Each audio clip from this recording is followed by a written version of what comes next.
स्वागत है दोस्तों Uttarakhand next exam YouTube channel में। आज आपके सामने है समानता का अधिकार 14 से 18 अनुच्छेद। तो अनुच्छेद 14 और 15 में करवा चुका हूँ। अनुच्छेद 16 पे चलते हैं। 16 का जो टाइटल है वो है लोक नियोजन में अवसर की समानता। आगे देखते हैं इसमें और क्या है। अनुच्छेद 16 का फर्स्ट है लोक नियोजन में अवसर सभी के लिए समान अवसर होंगे। लोक नियोजन में सभी के लिए समान अवसर होंगे। 16(2) है राज्य धर्म, मूलवंश, जाति, लिंग, उद्भव, जन्म स्थान, निवास स्थान के आधार पर लोक नियोजन के अवसर में भेद नहीं करेगा। तो ये 7 आधार हैं। इनमें जब भी लोक नियोजन का अवसर होगा तो उसमें भेद नहीं करेगा। इन 7 आधारों पर कोई अन्य आधार हो तो उसमें भेद कर सकता है। अनुच्छेद 16(3) देखते हैं। 16(3) संसद चाहे तो राज्य विशेष के लिए निवास की शर्त आरोपित कर सकता है। संसद क्या कर सकती है? राज्य विशेष के लिए निवास की शर्त आरोपित कर सकती है। अनुच्छेद 16(4) क्या कहता है? 16(4) राज्य पिछड़े वर्ग के लिए आरक्षण का प्रावधान कर सकती है। पिछड़े वर्गों के लिए क्या कर सकती है? आरक्षण का प्रावधान। और यही अनुच्छेद सरकारी नौकरियों में आरक्षण का आधार भी है। आगे देखते हैं। इस अनुच्छेद में बार बार अमेंडमेंट हुए हैं तो उन अमेंडमेंट को भी देख लेते हैं। अनुच्छेद 16(4) का क्या कहता है? राज्य की सेवाओं में यदि प्रतिनिधित्व नहीं होने पर SC ST को प्रोन्नति में आरक्षण दिया जा सकता है। और ये 77वें संविधान संशोधन 1995 द्वारा जोड़ा गया। ये वाला पार्ट, ये पार्ट। आगे चलते हैं।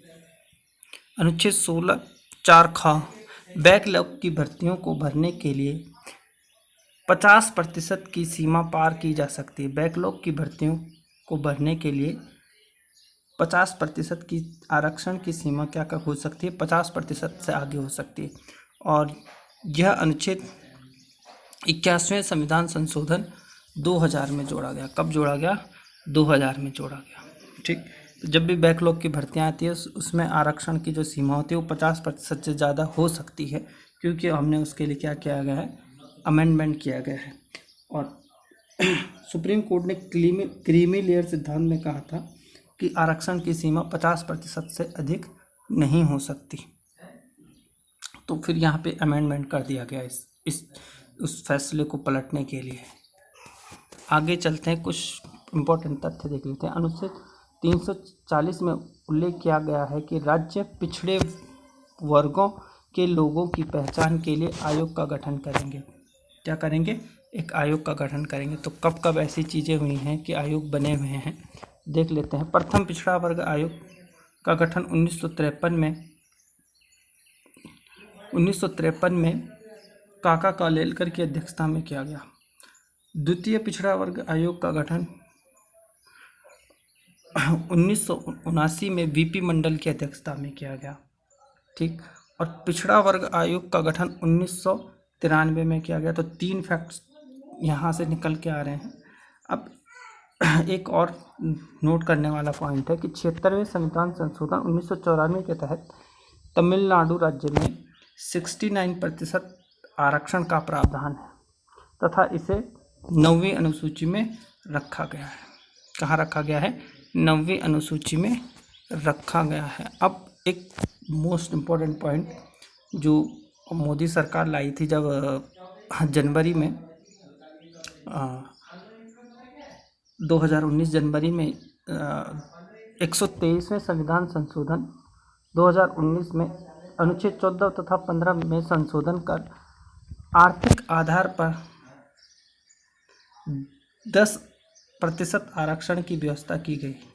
आर्थिक आधार पर क्या किया गया? 10% आरक्षण की व्यवस्था कर दी गई। इससे पहले 1991 में PB नरसिम्हा राव ने आर्थिक आधार पर आरक्षण देने की कोशिश की गई थी, लेकिन सुप्रीम कोर्ट ने उसे कैंसिल कर दिया, क्योंकि उस टाइम कॉन्स्टिट्यूशन में अमेंडमेंट नहीं किया गया था और सुप्रीम कोर्ट ने उसे गलत माना। ठीक, आगे चलते हैं अनुच्छेद 17 पे चलते हैं। अस्पृश्यता का अंत यानी छुआछूत का अंत। तो अस्पृश्यता अपराध अधिनियम 1995 में बना, इसीलिए तो अस्पृश्यता का अनुच्छेद 18 है उपाधियों का अंत। सेना व शिक्षा के अलावा राज्य कोई उपाधि प्रदान नहीं करेगा या उपाधि नहीं देगा। तो आज के लिए इतना काफ़ी है। और एक और इन्फॉर्मेशन है, अगर आप लोगों को उत्तराखंड एग्ज़ाम से संबंधित कोई भी प्रैक्टिस सेट चाहिए तो आप हमें कमेंट में लिख के बता दें, तो हम आपको डेली एक प्रैक्टिस सेट प्रोवाइड करवा देंगे। बाकी इस चैनल को सब्सक्राइब कर लीजिए और बेल आइकन दबा लीजिए और शेयर करना ना भूलिए इसे। धन्यवाद।